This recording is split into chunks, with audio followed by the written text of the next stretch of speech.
Is supersizing your business a rags to riches story? Sharon Horne-Ellstrom here. Our money idiom for today is rags to riches. Now, this means, of course, to go from being poor to being wealthy, especially if you've put forth some effort.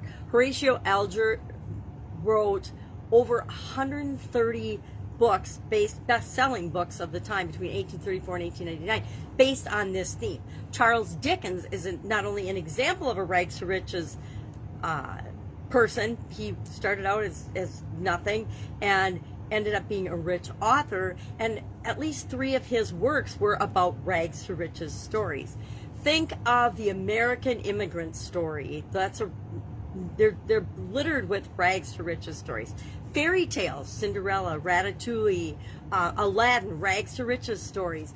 We love rags to riches stories. It's in our DNA to want to see people struggle and then survive and take the struggle that they've lived through and make it an advantage to achieve the things that they want to achieve in their lives.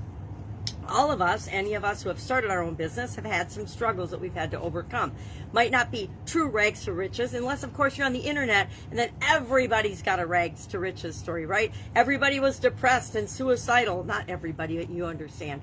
Most people find a way to find a time in their life when they were so distressed that they were suicidal and they wanted to end their life, but they overcame. Something happened and they overcame, and now they're rich and they're a coach and they can teach you how to make your life successful. The internet is just inundated with such stories. Some are true. Some are very, very true. Some people are awesome and have overcome amazing things. Other people, not so much. They're just telling a story, or they're taking their past experience and they're putting a spin on it that is a story that sounds like it's rags to riches. Why? Because rags to riches stories are so appealing to us as human beings. Again, it's built into us to want to see the underdog succeed, to want to see people struggle and then succeed. Why? Because all of us go through struggles and challenges. So this is one of those expressions that's been around a long time. It's very, very popular, very common. We see examples of it every day in our lives and in other people's lives.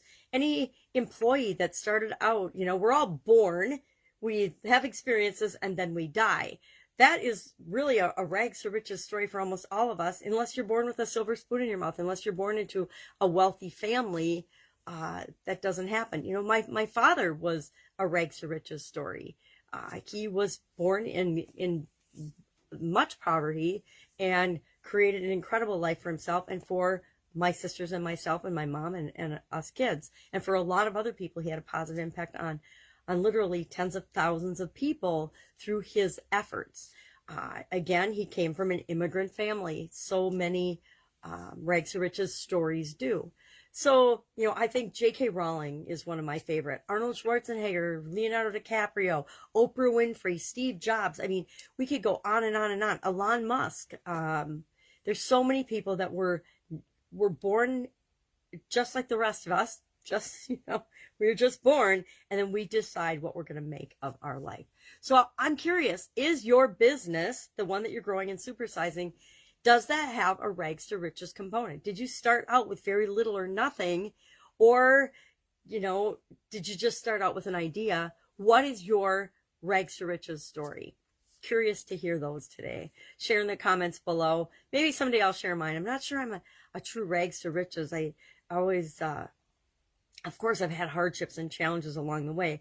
But my dad, since he worked so hard, he set my sisters and I up in a better position than he was in terms of being able to go and get a college education, being able to try different things, being able to try different businesses, being able to believe in ourselves and do different things throughout our lives and careers than if we had, started out in the same situation he had, as poor as he did. But for each and every one of us, we have our own story. And our story, whether it's rags to riches, is just that. It's our story. It's our unique reason for being and doing the things that we do and creating the businesses that we're here to create. So share yours in the comments below. Love to see and hear them. Again, anybody I've met that's grown a business of any size or any consequence has had struggles. So in each and every one of our lives, we can find rags and riches components and stories, because we've overcome challenges, we've overcome obstacles, we've overcome struggles, and that to me is the rags to riches part of it.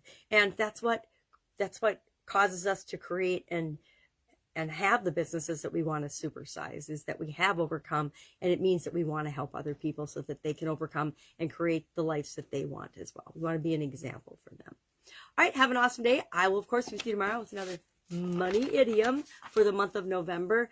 Any questions, any money idioms you'd like to know the origin of? Hopefully we can find the origin of them better than the time-related idioms. Time-related idioms, maybe since time has been around since the beginning of time, it means it's harder to pinpoint when they actually started or became popular.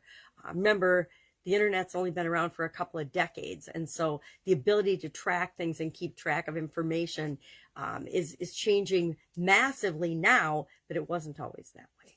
All right, have a great day. I'll be with you tomorrow.